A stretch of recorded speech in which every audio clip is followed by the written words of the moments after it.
ತಮಿಳಿನ ಜನಪ್ರಿಯ production house ಆಗಿರೋ Sathyajyothi films ನಿರ್ಮಾಣದ ನೂತನ ಸಿನಿಮಾದಲ್ಲಿ ಶಿವಣ್ಣ ನಟಿಸೋದು ಬಹುತೇಕ ಕನ್ಫರ್ಮ್ ಆಗಿದೆ. ಪವರ್ ಸ್ಟಾರ್ ಪುನೀತ್ ನಟನೆಯ ಚಕ್ರವ್ಯೂಹ ಸಿನಿಮಾಗೆ ನಿರ್ದೇಶನ ಮಾಡಿದ್ದ ಎಂ ಸರವಣನ್ ಈ ಸಿನಿಮಾಗೆ ನಿರ್ದೇಶನ ಮಾಡಲಿದ್ದು ಇಷ್ಟರಲ್ಲೇ ಅಧಿಕೃತವಾಗಿ ಸಿನಿಮಾ ಸೆಟ್ಟೇರಲಿದೆ. ಸದ್ಯಕ್ಕೆ ಶಿವಣ್ಣ ನಟನೆಯ ಡ್ಯಾಡ್ ಮತ್ತು RRR ಆಪರೇಷನ್ ಡ್ರೀಮ್ ಥಿಯೇಟರ್ ಸಿನಿಮಾಗಳ ಕೊನೆಯ ಹಂತ ಕೆಲಸಗಳು ನಡೆಯುತ್ತಿವೆ.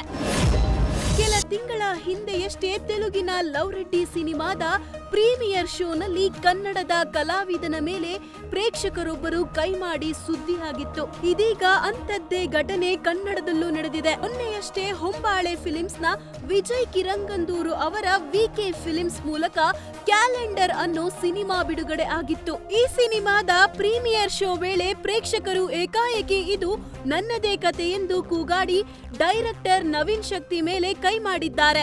ಅಂದ ಹಾಗೆ ಈ ಸಿನಿಮಾದಲ್ಲಿ ಆದರ್ಶ್ ಗುಂಡೂರಾಜ್ ನಾಯಕನಾಗಿ ನಟಿಸಿದ್ದು ಸಿನಿಮಾದ ಕಂಟೆಂಟ್ ಬಗ್ಗೆ ವ್ಯಾಪಕವಾಗಿ ಚರ್ಚೆ ಆಗುತ್ತಿದೆ. ಸ್ಯಾಂಡಲ್ವುಡ್ನ ಗೋಲ್ಡನ್ ಸ್ಟಾರ್ ಗಣೇಶ್ ಈಗ ಸಮರಕಲೆ ಕಲಿಯಲು ಮುಂದಾಗಿದ್ದಾರೆ. ಗಣೇಶ್ ಥೈಲ್ಯಾಂಡ್ನ ಜನಪ್ರಿಯ ಸಮರಕಲೆ ಆಗಿರೋ ಮೊಯ್ತಾಯ್ ಸಮರಕಲೆ ಕಲಿಯುತ್ತಿರೋ ವಿಡಿಯೋ ವೈರಲ್ ಆಗಿದೆ. ಅದರಲ್ಲೂ KRS ಡ್ಯಾಮ್ನ ಬೃಂದಾವನದಲ್ಲಿ ಈ ವಿಡಿಯೋ ಮಾಡಲಾಗಿದ್ದು, ಯಾವುದಾದರೂ ಸಿನಿಮಾ ಶೂಟಿಂಗ್ಗಾಗಿ ಗಣಿ ಸಮರ ಕಲೆ ಕಲಿಯುತ್ತಿದ್ದಾರೋ ಅನ್ನೋ ಕುತೂಹಲ ಶುರುವಾಗಿದೆ. ಬಿಹಾರದ ನೂತನ ಮುಖ್ಯಮಂತ್ರಿಯಾಗಿ ಬಿಜೆಪಿ ನಾಯಕ ಸಾಮ್ರಾಟ್ ಚೌಧರಿ ಪ್ರಮಾಣ ಸ್ವೀಕರಿಸುವ ಮೂಲಕ ಬಿಜೆಪಿಯ ಹೊಸ ಪರ್ವ ಆರಂಭವಾಗಿದೆ.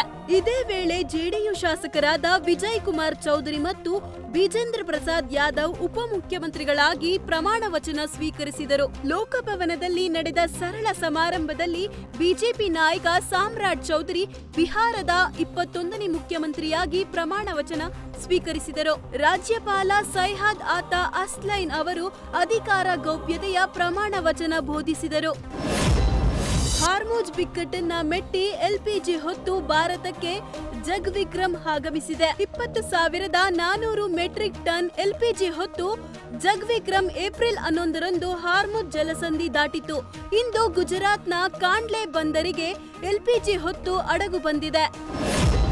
ಯುದ್ಧದ ಮಧ್ಯೆ ಇಸ್ರೇಲ್ ಜೊತೆಗಿನ ರಕ್ಷಣಾ ಒಪ್ಪಂದಕ್ಕೆ ಇಟಲಿ ಬ್ರೇಕ್ ಹಾಕಿದೆ. ಇಟಲಿ ಸರ್ಕಾರವು ಇಸ್ರೇಲ್ ಜೊತೆಗಿನ ತನ್ನ ಎಲ್ಲಾ ರಕ್ಷಣಾ ಒಪ್ಪಂದಗಳನ್ನು ಸ್ಥಗಿತಗೊಳಿಸಿದೆ. ಪ್ರಸ್ತುತ ಪರಿಸ್ಥಿತಿಯನ್ನು ಗಮನದಲ್ಲಿಟ್ಟುಕೊಂಡು ಇಟಲಿ ಪ್ರಧಾನಿ ಜಾರ್ಜಿಯಾ ಮೆಲೋನಿ ಈ ನಿರ್ಧಾರ ಕೈಗೊಂಡಿದ್ದಾರೆ. ಇದರಿಂದಾಗಿ ಉಭಯ ದೇಶಗಳ ನಡುವಿನ ರಕ್ಷಣಾ ಸಂಬಂಧಕ್ಕೆ ಸದ್ಯ ಬ್ರೇಕ್ ಬಿದ್ದಂತಾಗಿದೆ. ಯುದ್ಧ ಶೀಘ್ರದಲ್ಲೇ ಮುಗಿಯಬಹುದು ಅಂತ ಅಮೆರಿಕ ಅಧ್ಯಕ್ಷ ಡೊನಾಲ್ಡ್ ಟ್ರಂಪ್ ಸುಳಿವು ನೀಡಿದ್ದಾರೆ.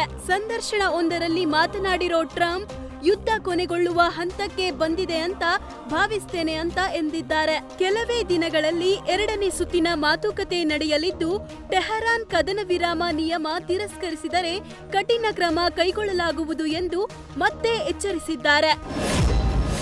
ತಾಳೆ ಬೆಳೆಯಲ್ಲಿ ಬೆಳಗಾವಿ ರೈತ ದಾಖಲೆ ಇಳುವರಿ ಸಾಧಿಸಿದ್ದಾರೆ. 1 ಎಕರೆ ಜಮೀನಿನಲ್ಲಿ 27 ಟನ್ ತಾಳೆ ಬೆಳೆದು ಲಕ್ಷ ಆದಾಯ ಗಳಿಸಿದ್ದಾರೆ. ಬೆಳಗಾವಿ ಜಿಲ್ಲೆಯ ಕಿತ್ತೂರು ತಾಲೂಕಿನ ಹುಣಸಿಕಟ್ಟಿ ಗ್ರಾಮದ ರೈತ ಸುರೇಶ್ ಎಂಬುವವರು ಕಡಿಮೆ ಖರ್ಚಿನಲ್ಲಿ ಕೋಟಿ ಕನಸಿನ ಕೃಷಿ ಮಾಡಿದ್ದಾರೆ. ಆಂಧ್ರ ಪ್ರದೇಶದಲ್ಲಿ ಹೆಚ್ಚು ತಾಳೆ ಬೆಳೆಯುತ್ತಾರೆ. ಆದ್ರೀಗ ನಮ್ಮ ರಾಜ್ಯದಲ್ಲೂ 27 ಟನ್ ತಾಳೆ ಬೆಳೆದಿದ್ದಕ್ಕೆ ತೋಟಗಾರಿಕೆ ಇಲಾಖೆ ಅಧಿಕಾರಿಗಳು ರೈತನ ಸಾಧನೆಗೆ ಅಭಿನಂದನೆ ಸಲ್ಲಿಸಿದ್ದಾರೆ. ಮಾಜಿ ಜಿಲ್ಲಾ ಪಂಚಾಯಿತಿ ಸದಸ್ಯ ಯೋಗೇಶ್ ಗೌಡ ಕೊಲೆ ತೀರ್ಪು ಹೊರಬೀಳಲಿದ್ದು, ಧಾರವಾಡದಾದ್ಯಂತ ಬಿಗಿ ಪೊಲೀಸ್ ಬಂದೋಬಸ್ತ್ ಕೈಗೊಳ್ಳಲಾಗಿದೆ. ನಗರ ಹಾಗೂ ಗ್ರಾಮೀಣ ಪ್ರದೇಶದ ಅತಿ ಸೂಕ್ಷ್ಮ ಪ್ರದೇಶಗಳಲ್ಲಿ 100ಕ್ಕೂ ಹೆಚ್ಚು ಅಧಿಕ ಪೊಲೀಸರನ್ನ ನಿಯೋಜಿಸಲಾಗಿದೆ. ವಿನಯ್ ಕುಲಕರ್ಣಿ ಮನೆಯ ಎದುರು ಪೊಲೀಸ್ ಭದ್ರತೆ ನೀಡಲಾಗಿದ್ದು, ತೀರ್ಪು ಪ್ರಕಟದ ಬಳಿಕ ಅಹಿತಕರ ಘಟನೆ ನಡೆಯದಂತೆ ಮುಂಜಾಗ್ರತಾ ಕ್ರಮ ವಹಿಸಲಾಗಿದೆ.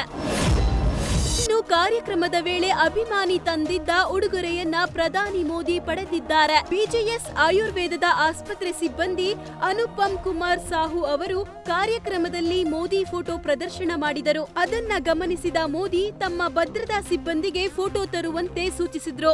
ಅದರಂತೆ ಅಭಿಮಾನಿ ಅನುಪಮ್ ಕುಮಾರ್ ರಿಂದ ಮೋದಿಯವರ ಪೆನ್ಸಿಲ್ ಸ್ಕೆಚ್ ಇರುವ ಫೋಟೋ ಫ್ರೇಮ್ನ ಪಡೆದ್ರು.